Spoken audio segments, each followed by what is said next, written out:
मेरा सवाल है कि इस्लाम में बेटियों का जहेज कितना देना चाहिए।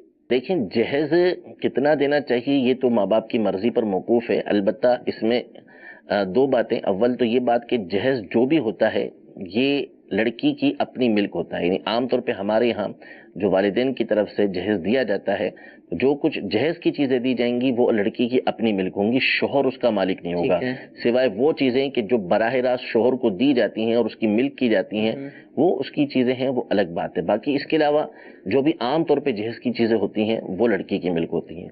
दूसरा ये कि जहेज जो है ये लड़की वालों की मर्जी पर होता है कि वो किस तरह का जहेज देना चाह रहे हैं।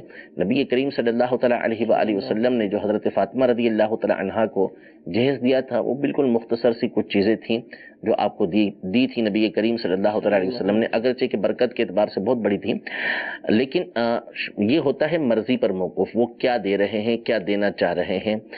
अब हमारे यहाँ जो इसकी लानत है वो सब जानते हैं कि किस तरीके से जहेज का मुतालबा किया जाता है, क्या क्या चीज़ें जो है वो तलब की जाती हैं। इसमें बकसरत सूरतें वो होती हैं कि जो रिश्वत पर मबनी होती हैं और वो हराम होती हैं कि जिस तरीके से मुतालबे किए जा रहे होते हैं कि यानी एक तो जहेज के अंदर ये चीज़ें लाना, फिर इसके बाद बहुत सी चीज़ें वो होती हैं कि जो अपने इस्तेमाल के अंदर ले ली जाती हैं। हालांकि इस्तेमाल में एक तो उर्फ के मुताबिक चीज़ें होती हैं कि जो इस्तेमाल के अंदर आती हैं, जैसे सोफ़ा है, ऐसी चीज़ें हैं कि वो घर के सभी अफराद उसके ऊपर बैठ रहे होते हैं। लेकिन बहुत सारी चीज़ें वो होती हैं कि वो हर एक के इस्तेमाल की नहीं होती, लेकिन बाज़ घरों के अंदर जो है वो बग़ैर लड़की की इजाज़त के उसको इस्तेमाल किया जा रहा होता है, ये गलत है। तो दूसरा ये कि ये जो तलब किया जाता है इसको तलब करने की इजाज़त नहीं कि इस तरह का आप जहेज दीजिएगा, ये तलब नहीं कर सकते। ये लड़की वालों की अपनी मर्जी है कि वो किस तरह का अपनी बेटी को जहेज देना चाहते हैं। तो इस्लाम के अंदर पहली बात तो ये कि इसका कोई ये तस्वुर नहीं कि क्या क्या चीजें देनी है।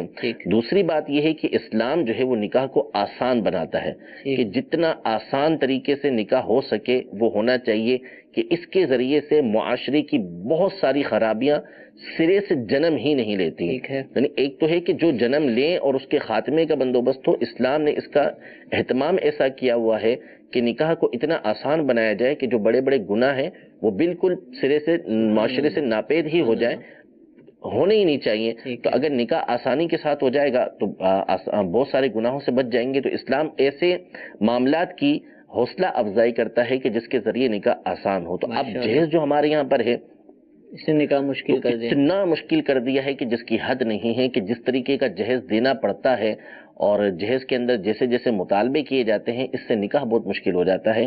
तो इस रस्म से बहरहाल यूं जान छुड़ानी चाहिए कि इसमें जो शरई खराबियां आ रही हैं, रिश्वत की आ रही हैं, ये निकाह इससे मुश्किल हो रहा है, तो ये नहीं होना चाहिए। लड़की वाले अपनी इजाज़त से अपनी मर्जी से दें, लेकिन वो भी इस बात का लिहाज रखें कि इनके इस तरह देने की वजह से जो रिवाज बन जाते हैं, तरह तरह के रिवाज बन जाते हैं। एक ने दे दिया, कुछ शामिल कर दिया, अब दूसरा उसके देखने में या तो खुद ही शामिल करेगा या फिर उसके ससुराल वालों की तरफ से मुतालबा होगा कि फलां ने इस तरह दिया था, तुम भी इस तरह देना। तो शामिल करते हुए भी इस बात को गौर कर लिया जाए कि क्या आपके शामिल करने की वजह से ऐसा ना हो कि दूसरों के लिए आजमाइश आ जाए, मुसीबत हो जाए। लिहाजा आप जहेज के अंदर कोशिश करें कि वही चीजें दें कि जिससे दूसरों को मुश्किल का सामना ना करना पड़े।